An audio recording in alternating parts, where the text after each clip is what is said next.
இப்போ இந்திய அளவில் பார்த்தீங்கன்னா நீட் தேர்வை வந்து எதிர்த்து போராடுறாங்க.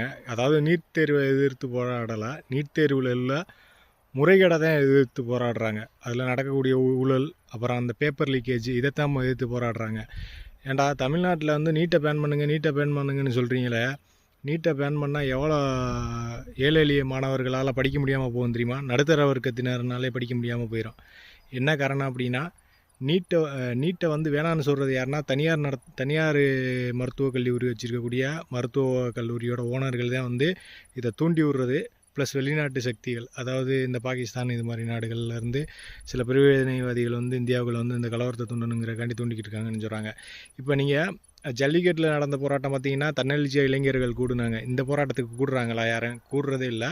ஆனால் நியூஸ் சேனல் பார்த்திங்கன்னா எல்லாமே இதை வந்து பெரிய ஹைலைட்டாக காட்டுறாங்க. என்ன காரணம்னா, நியூஸ் சேனல்காரன் ஃபுல்லாக காசை வாங்கிட்டு ஒரு 50 பேர் 100 பேர் கூட இல்லை அந்த போராடுற இடத்துல. தமிழ்நாட்டில் வந்து நீட் பேன் பண்ணுங்க அப்படின்னு சொல்லக்கூடிய அந்த போராடக்கூடிய போராட்ட காலத்தில் ஒரு 100 பேர் 150 பேர் கூட இல்லை. ஆனால் இவன் வந்து 30 லட்சம் பேர் இருக்க மாதிரி காட்டுறான் டிவியில்.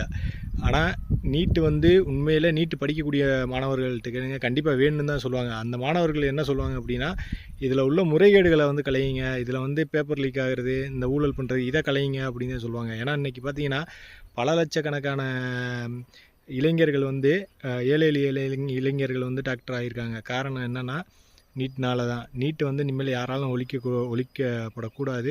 இது ஏன்னா ஏழை எளிய மக்களுக்கான தேர்வு. அதில் உள்ள முறைகேடுகள் மட்டும்தான் களையப்படணும்.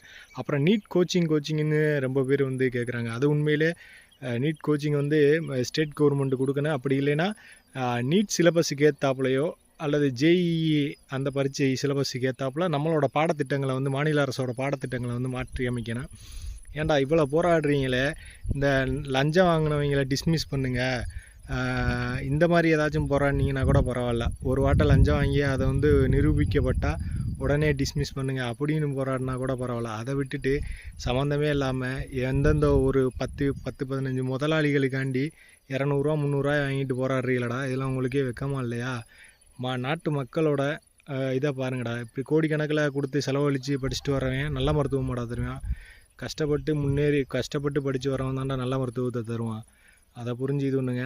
இந்த லஞ்சம் ஊழல் இது மாதிரி இதுக்கு போகிறான்னீங்கன்னா கூட பரவாயில்ல. ஏன் இதுக்கு போராடுறவன் டிஎன்பிஎஸ்சி வேணாம், யூபிஎஸ்சி வேணாம், யூபிஎஸ்சி எக்ஸாம் வேணாம், டிஎன்பிஎஸ்சி எஸ்எஸ்சி ரயில்வே இந்த எக்ஸாம்லாம் வேணாம், மார்க் அடிப்படையில் எடுக்க வேண்டியதானே அப்படின்னு போராட வேண்டியதானே? இதெல்லாம் போராட மாட்டீங்க. காரணம் என்ன அப்படின்னா, இதெல்லாம் குறிப்பிட்ட ஓனர்களுக்கான, அதாவது தனியார் மருத்துவக் கல்லூரி நடத்தக்கூடிய ஓனர்களுக்கான போராட்டம் இது. தயவுசெய்து மக்கள் யாரும் இதை ஆதரிக்காதீங்க.